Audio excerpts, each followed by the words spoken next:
Hi, எல்லோரும் ரொம்ப நல்லா இருப்பீங்கன்னு நம்புகிறேன். இன்றைக்கி ஸ்ப்ரிங் ஆனியன் பரோட்டா பார்க்கலாம். ஸோ அதுக்கு சாப்டு ஸ்ப்ரிங் ஆனியன்ஸ் எடுத்திருக்கேன். 2 கப்ஸ் கோதுமை மாவு எடுத்திருக்கேன். ஒரு 3/4 கப், 3/4 கப்பு மைதா மாவு எடுத்திருக்கேன். 1 டீஸ்பூன் ஆஃப் சால்ட்டு எடுத்துகிட்டு இது தனியாக வச்சுக்கலாம். அப்புறம் ஒரு ஹாட் கடாயில் ஆயில் அப்ளை பண்ணி கொஞ்சம் அஜ்வைன் சேர்த்து லைட் நசுக்கி சேர்த்தோன்னா ஃப்ளேவர் நல்லாயிருக்கும்.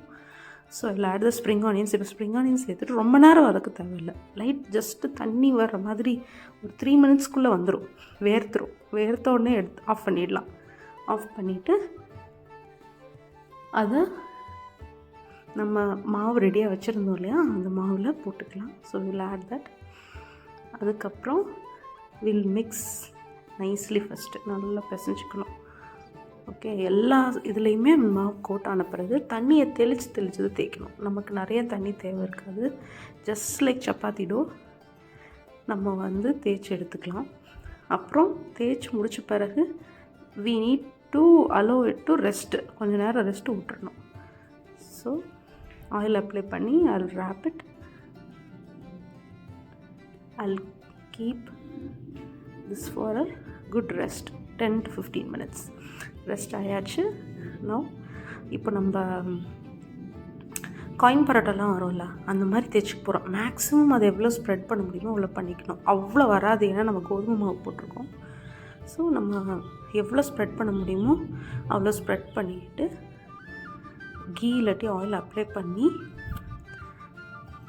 மேலே I will also here dust some flour to this.